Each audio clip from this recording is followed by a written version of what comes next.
I was scanning my father's insurance forms when I found the will. Neatly labeled, freshly notarized, and I wasn't in it. Not the house I'd paid to save, not the savings I'd helped rebuild, not even a thank you. Just one sentence: we trust our children to care for each other. And just like that, everything went to my brother, the one who never paid for anything, not even the tree he carved his initials into. But this isn't a story about money. It's about what happens when the strong one walks away and never comes back. And if you've ever been taken for granted by the people you loved most, stay with me. I promise you this ending is worth it. Welcome to our channel where real stories come to life with heart depth and meaning. Thank you for clicking on this video and spending your time with us. I invite you to stay until the very end because today's story isn't just emotional. It might just change the way you think about love, family, and what it means to truly belong. Trust me, you won't want to miss a single moment. The scanner hummed softly, the rhythmic clatter of paper feeding through it, filling the quiet air of the Hale family dining room. Charlotte Hale adjusted the final sheet and tapped the green button. Her father, Gerald, sat in the living room just behind her, sipping coffee and mumbling about deductible limits. It was a scene they'd reenacted dozens of times, she guiding him through the maze of digital forms and logins. He always a little behind, always insisting he'd eventually get the hang of it. The house still smelled faintly of lemon polish and old hardwood, the same house Charlotte had grown up in. The same one she'd helped save 3 times, once when her father had back surgery and couldn't work for 6 months again during the crash of 2008, when their retirement fund collapsed, and most recently when the furnace blew out just before a deep February freeze.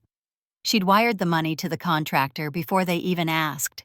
Today was supposed to be simple, just another chore she quietly took care of. Nothing emotional, just scanning. The stack on the dining table was thicker than usual: Medicare forms, property tax receipts, hospital records, utility bills.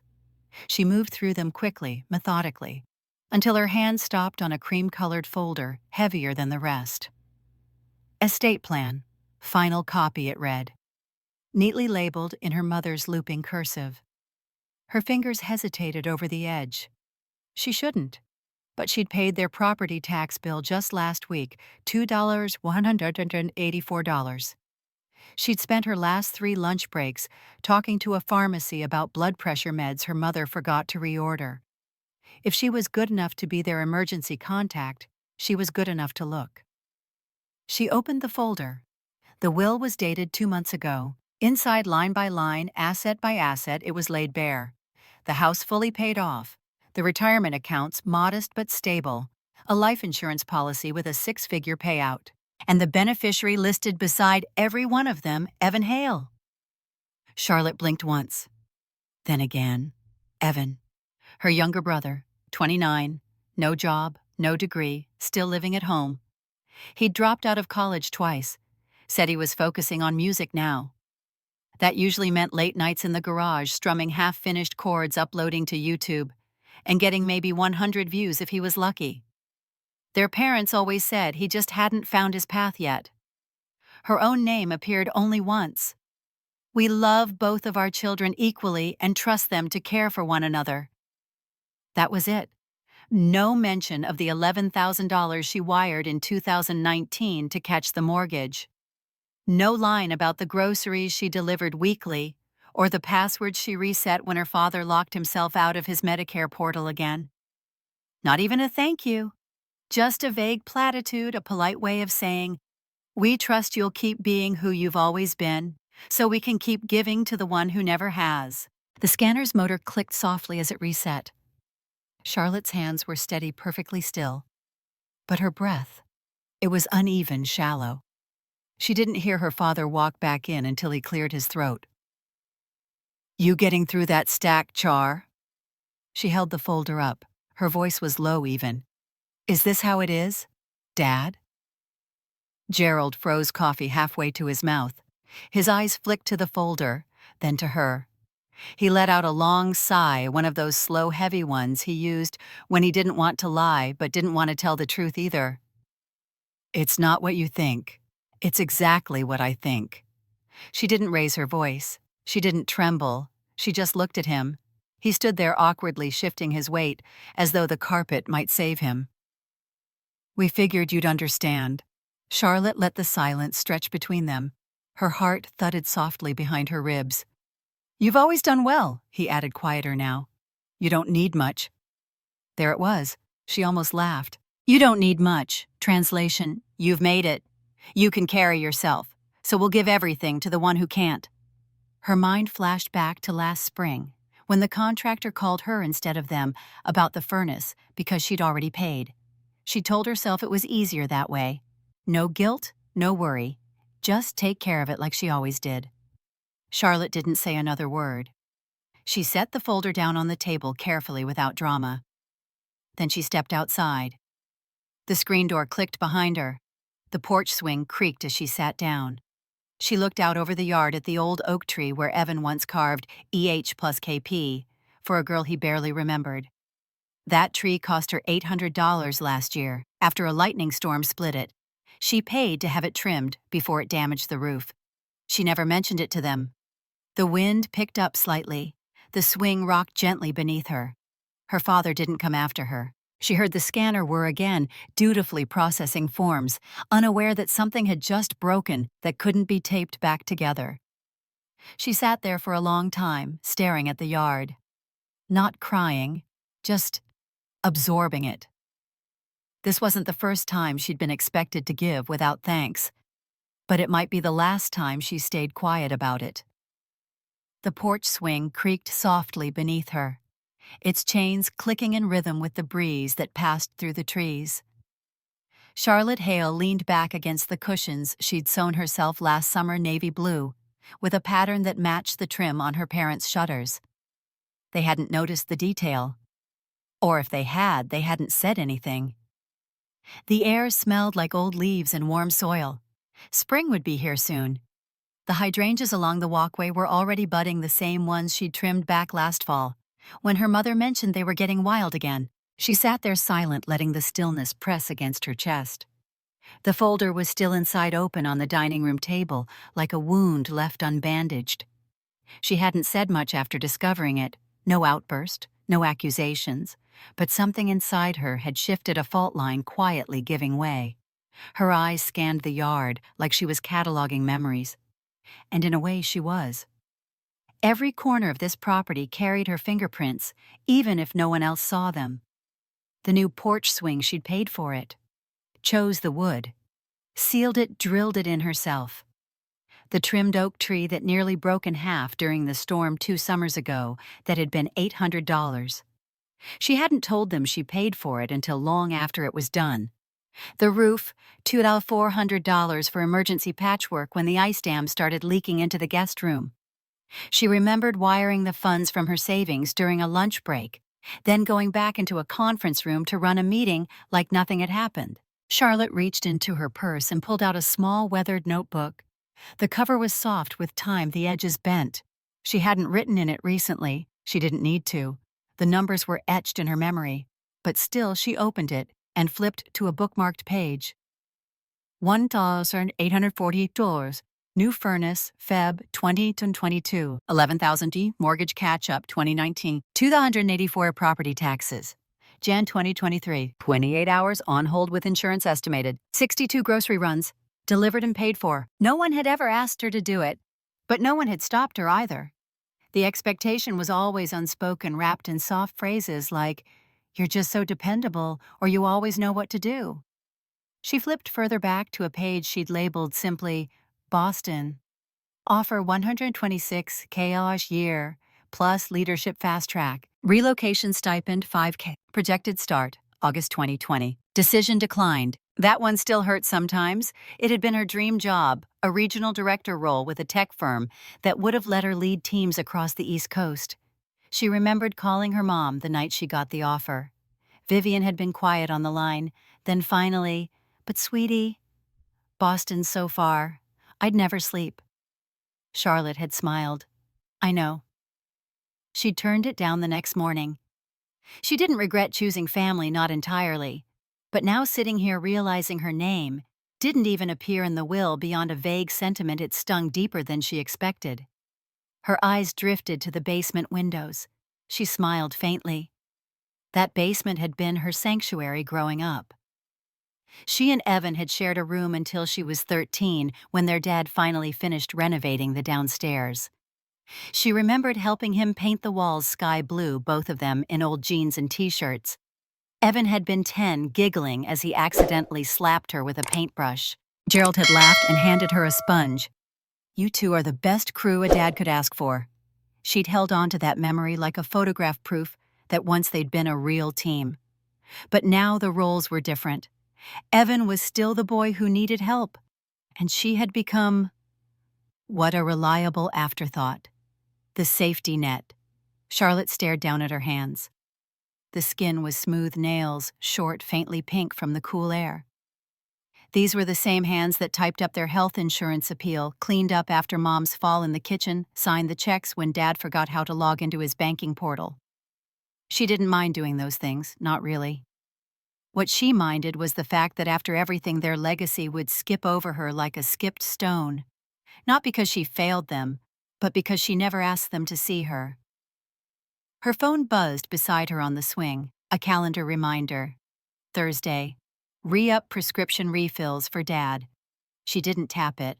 She just stared at it for a moment, then swiped it away. Behind her, through the thin walls, she could still hear the scanner going.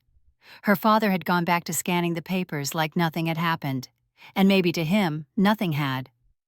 Charlotte closed the notebook, slid it back into her purse, and leaned into the swing.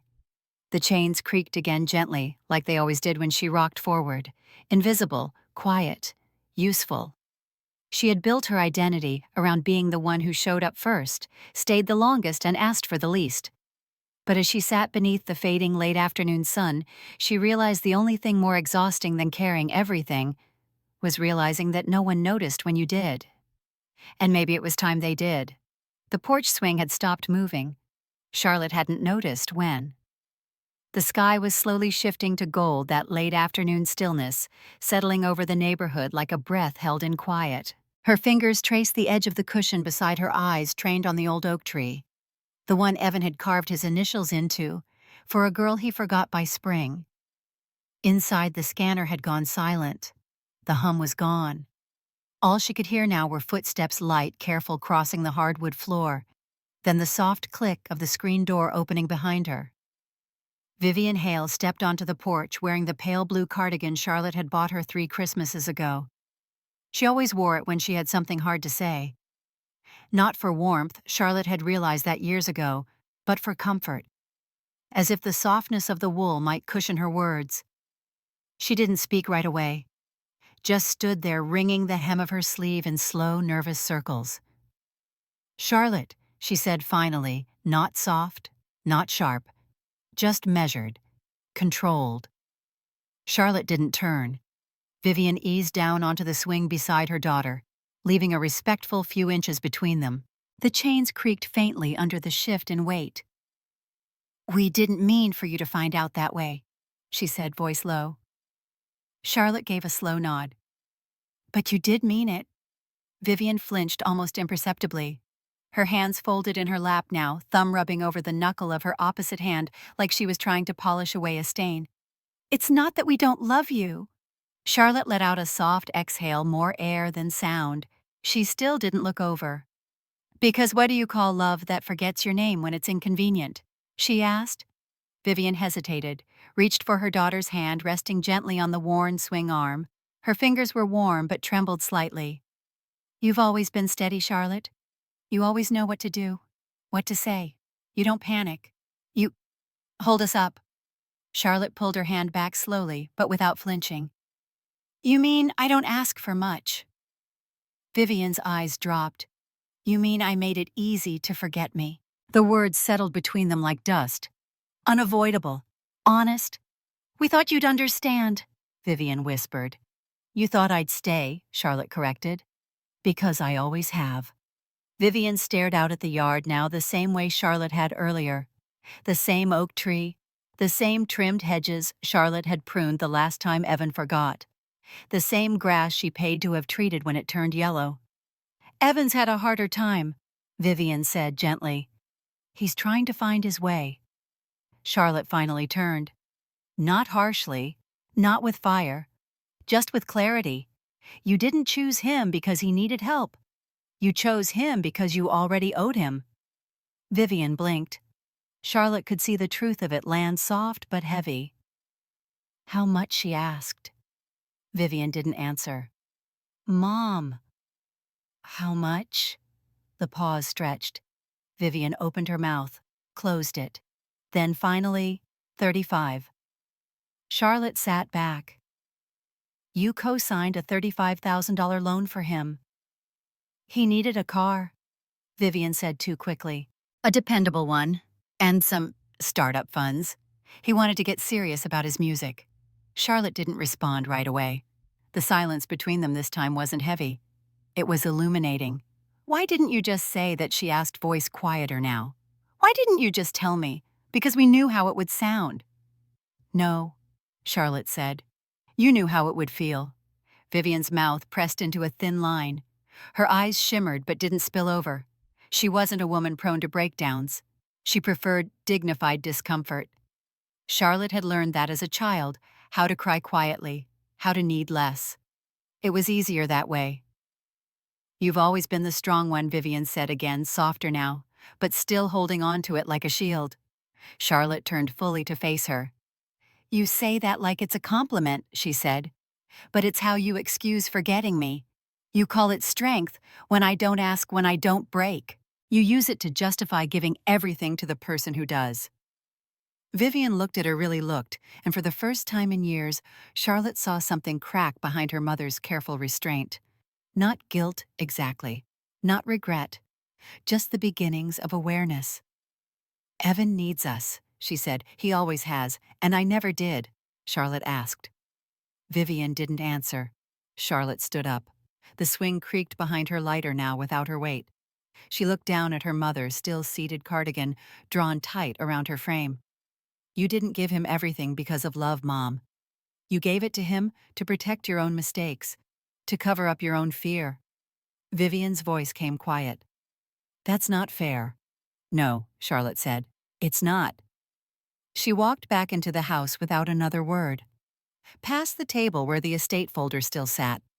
Past the scanner that now blinked green, waiting for the next sheet. She didn't pick it up. She didn't scan another thing. In the hallway, she paused for a second and leaned against the wall.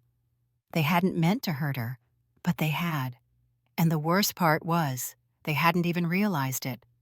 Because strength to them was silence, endurance, a reason to ignore, a reason to give everything to someone else. She was never the fragile one, never the broken one. So they never thought she needed holding. They were wrong. And now they would feel the weight of her absence. Charlotte didn't slam the door when she got home. She didn't throw anything or cry in the hallway. She simply set her keys down, slipped off her shoes, and walked to the kitchen table where her laptop waited, still open from the morning. She sat down, opened her calendar, and began deleting. Thursday. Grocery delivery for Mom, removed. Refill Dad's prescriptions. Recurring, canceled. Utilities auto payment transfer, $140 monthly, stopped. Medical account access, revoked. Click, click, click. No fireworks, no declarations, just quiet undoing. She wasn't punishing them. She was removing herself. Gracefully, fully, finally. By the time she was done, there was no trace of her in their systems. Not on their grocery list, not on their bank statements, not in the reminder notifications that had once pinged her like clockwork. She turned off the computer and sat back in her chair. The silence was unfamiliar, but not empty. It was a silence she had chosen. The first week passed without a ripple. No texts, no calls, just stillness. She figured they assumed she was busy.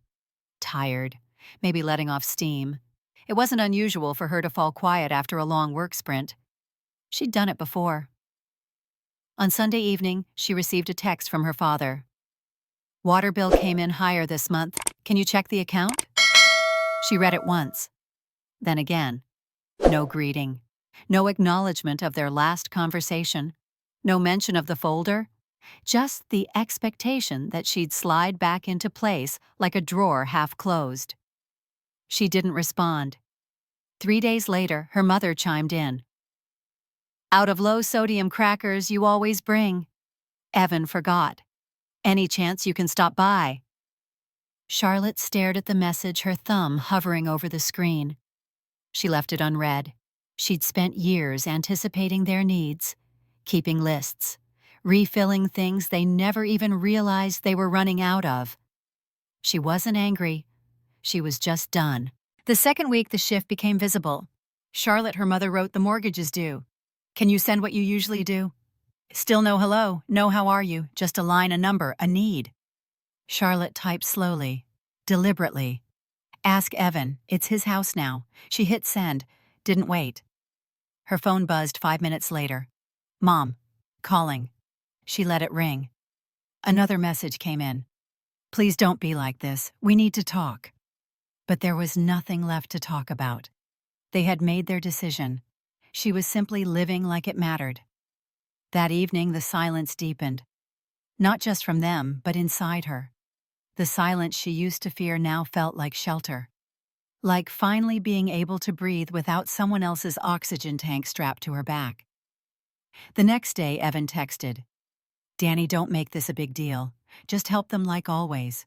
Just help them. Like always, like always. Like a reflex.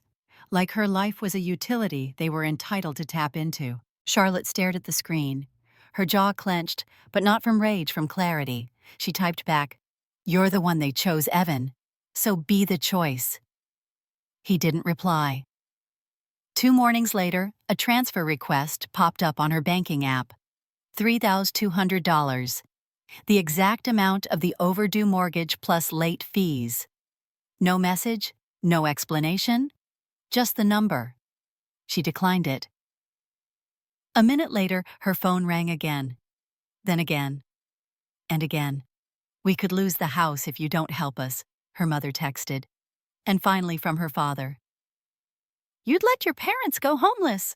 Charlotte nearly laughed. Homeless, no. Just uncomfortable. This was the first time they were truly feeling the weight of what she used to carry. And not because she'd thrown it at them, but because she'd simply stopped holding it. She turned off her phone. That was the moment it all shifted. Not when she found the will. Not when they justified it with, "You've always done well." But now. Now that the support they'd never thanked her for was gone, and they had to reckon with its absence. They didn't lose her because of what they gave to Evan. They lost her because they assumed she would keep giving anyway. Charlotte stood by her window that night, arms crossed, watching the city lights pulse against the glass. She felt light. Not giddy, not smug, just unburdened. She hadn't set their world on fire. She just stopped carrying the water. And somehow that was louder than any scream. Charlotte didn't check Facebook often. She'd muted family notifications years ago. Their casual posts and passive-aggressive subtweets had always felt like noise. But a message from her Aunt Lori landed in her inbox on a quiet Thursday morning. "I'm not taking sides, honey, but your mom's worried sick. Maybe just talk to them." Charlotte's stomach tightened. She hadn't spoken to anyone in the family since the day she sent that text. Ask Evan. It's his house now. She didn't owe them an explanation, but curiosity got the better of her. She opened Facebook and went straight to her mother's profile. There it was, a photo of the front porch, sun-dappled, a little too perfect, with her parents sitting side by side, hands folded, faces just serious enough to imply quiet sadness. Beneath the photo, a caption, "We gave everything to our children, but sometimes love isn't enough." Dozens of likes, a few comments with praying hands emojis, one with, "You two are such good people. You don't deserve this." Charlotte's throat went dry. It was all unspoken, yet crystal clear. She clicked into the comments and found one from Evan. "Some people only care when they stop getting what they want. Real family doesn't disappear when things get tough." Her fingers froze above the screen. For a moment she couldn't move, couldn't scroll, couldn't breathe. Real family. As if she had walked away over petty hurt feelings. As if she hadn't spent a decade quietly holding the foundation beneath all of them. Charlotte exited the post and set her phone face down on the table. But the sting lingered like smoke. It wasn't just that they were disappointed in her, they were reframing the story. Not just writing her out of the will, but out of the truth. Later that day, she got a notification someone tagged her in a photo. She opened it slowly, almost expecting it now. Her father had posted this time. A longer message, this one more pointed. "We thought we raised our children right. Taught them love, sacrifice, loyalty. But you can't control who turns their back on you. Sometimes the people you gave the most to are the ones who leave you when you need them most." And there it was, the final cut. He had tagged her by name. No call, no message. Just a public declaration meant to shame her back into obedience. She didn't comment, didn't message. She just watched it grow. Dozens of reactions. Extended family church acquaintances, old friends of her parents. One from her cousin Kelly. A heart emoji. Kelly, the same cousin who once cried on Charlotte's shoulder during her divorce. The one who once said, "You're the glue in this family." Now she was quietly co-signing her erasure. Charlotte closed the app and pushed her laptop away. She sat in the dark for a long time, the weight of it all settling heavy in her chest. This wasn't just disappointment anymore. This was a rewrite. They were painting her as the villain, the ungrateful daughter, the one who abandoned her aging parents over a will when all she'd done was stop being used. And no one wanted the truth. The truth was boring, quiet. It didn't photograph well. No one wanted to hear about a daughter who paid the property taxes, who answered every late-night insurance call, who wired money into silence year after year. No, they wanted a story. And her family had given them one. The next afternoon, Charlotte got a letter in the mail. Plain envelope. No return address. Inside a copy of a foreclosure notice. Not addressed to her, of course, but she recognized the house number instantly. She sat at her kitchen table, unfolded the paper slowly, and read every line. Final warning. Delinquent status. Risk of sale. They'd burned through the savings, maybe trying to keep up appearances, maybe hoping she'd crack before it got this far. She flipped the page over, and without thinking, grabbed a pen from the counter. In bold ink, she wrote, "Maybe you should have left it to someone who could manage it." Then she stopped, stared at the words, and didn't send it. Instead, she folded the notice, slid it back into the envelope, and tucked it into the drawer with her other receipts and records. Not to use, not as leverage, just as a reminder. That sometimes silence isn't absence. It's a boundary. Sometimes it's the only thing keeping you whole. That evening, she poured herself a glass of wine, the good kind she usually saved for holidays. She sat on her couch legs tucked under her blanket, pulled around her shoulders. She stared out at the cityscape blinking against the dusky sky. She thought about how easy it would be to reply, to defend herself, to explain. But explanations are for people who care to understand. And her family had already decided what role they wanted her to play.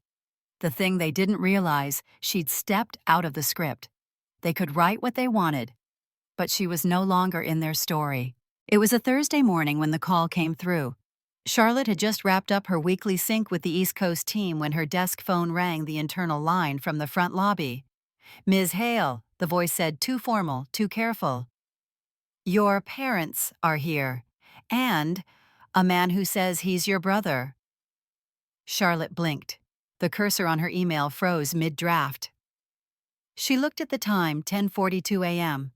"They're asking to come up." The receptionist continued.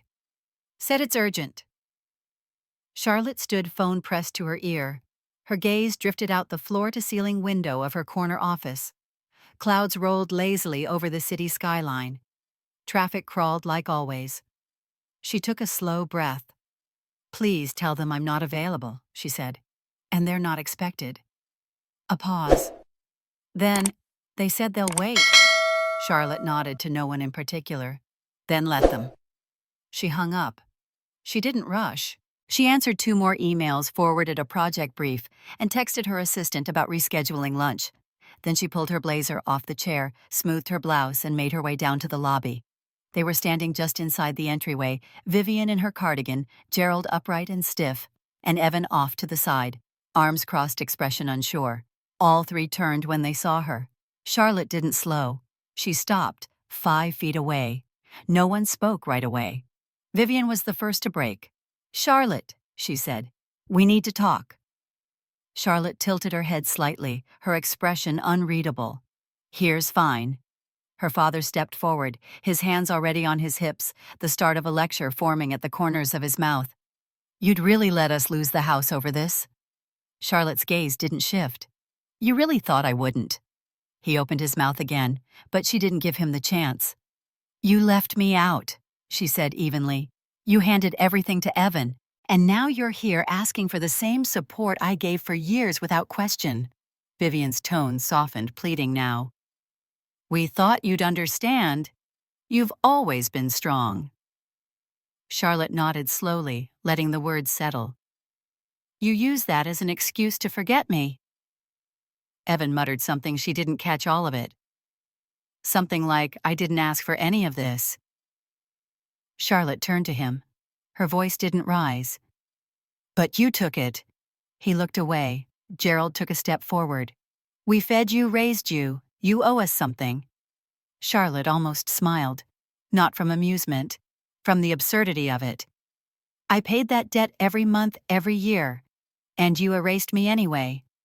Vivian's lip trembled. "We didn't mean to hurt you." Charlotte stepped closer now. "Not aggressive, just firm. Then why did you wait for me to disappear before realizing I was the one holding it all up?" The silence that followed was different this time. Not stunned, not dramatic, just empty. She turned to the door. "You're not coming up," she said, voice steady. "You're not coming in." Vivian stepped forward, desperation in her face now. "Charlotte, please, I'm not your backup plan."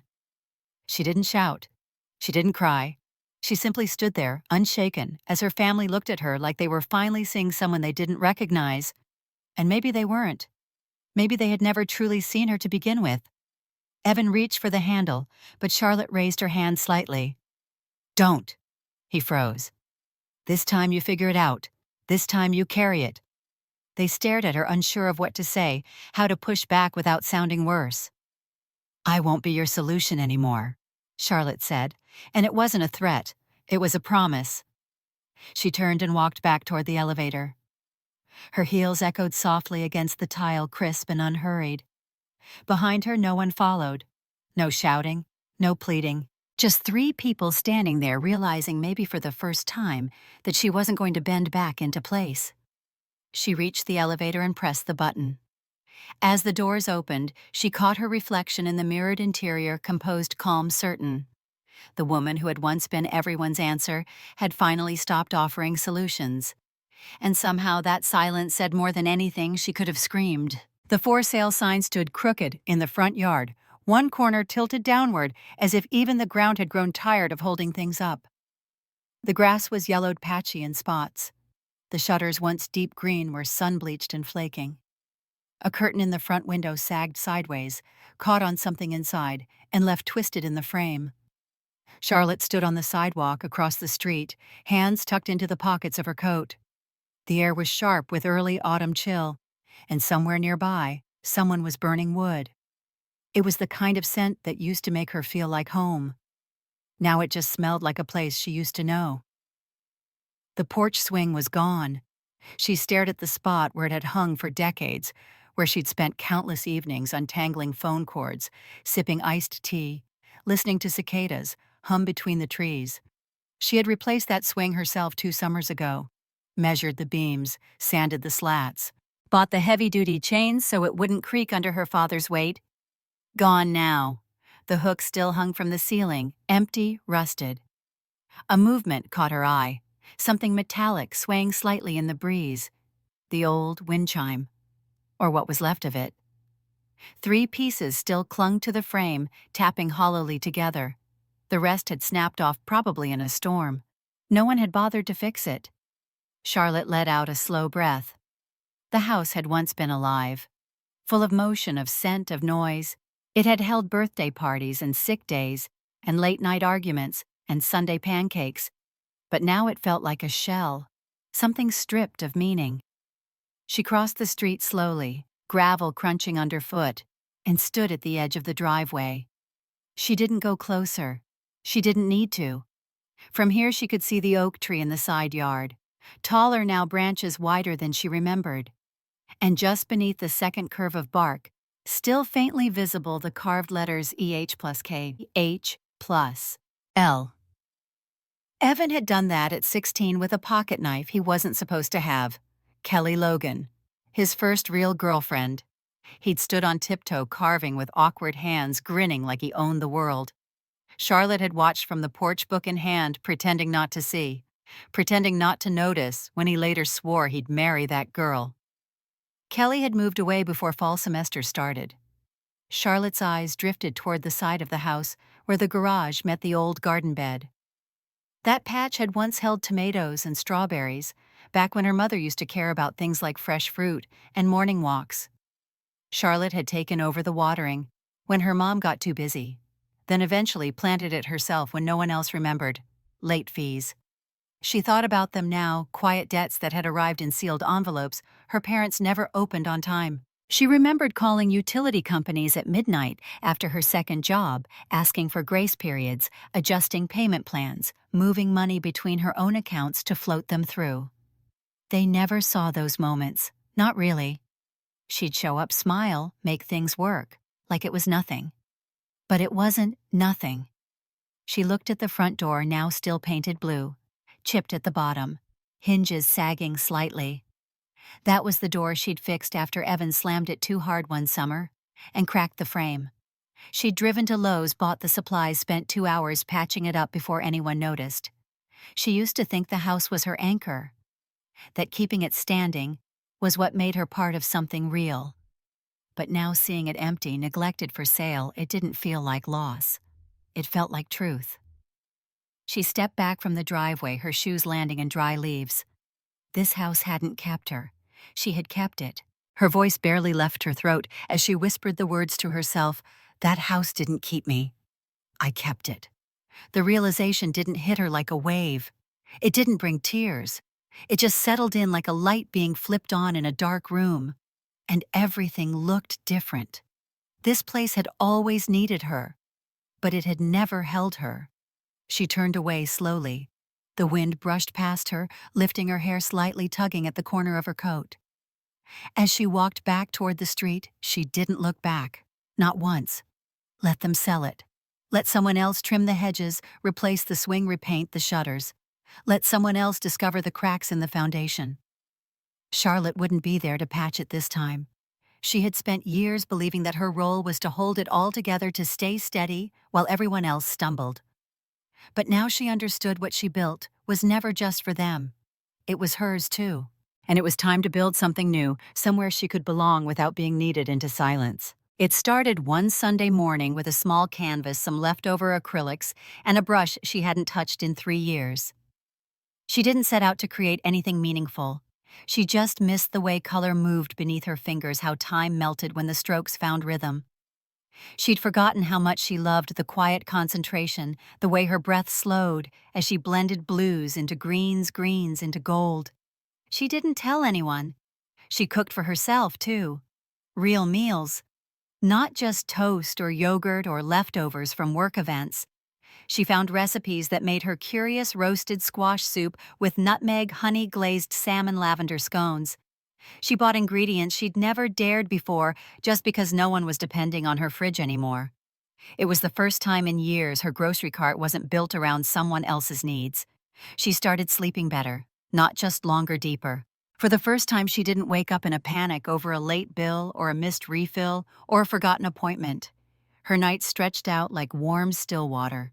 No alerts, no anxiety, no ghost pings from old habits. She still got their messages sometimes, mostly from her father. You made your point, Char. Can we just move forward? Evan's trying. We all are. We miss you. Just talk to us, honey. She'd listen to the voicemails in the evening while stirring pasta or folding laundry. The voices sounded softer now, almost like they belonged to strangers. Familiar in tone, but hollow in meaning. She considered replying once. Her phone sat in her palm for a long while, screen glowing, cursor blinking. She thought about typing something, not an apology, just an acknowledgement. Something like, "I'm okay," or "Hope you are too." But she didn't, because she wasn't ready to offer comfort to the very people who made her feel disposable. Instead, she muted the thread and slid the phone back into her nightstand drawer. Weeks passed, then a month. The world didn't end. In fact, it opened. Charlotte went to a gallery opening with a coworker. She took a day trip to the mountains alone just because the leaves were changing. She signed up for a beginner's pottery class on a whim. She bought a new set of sheets, linen ones in a soft, dusky rose, not because they were practical, but because they were beautiful. One afternoon, she received a postcard in the mail. No return address, just an image of a sunflower and a single sentence scribbled on the back. "We did our best. I hope you're okay."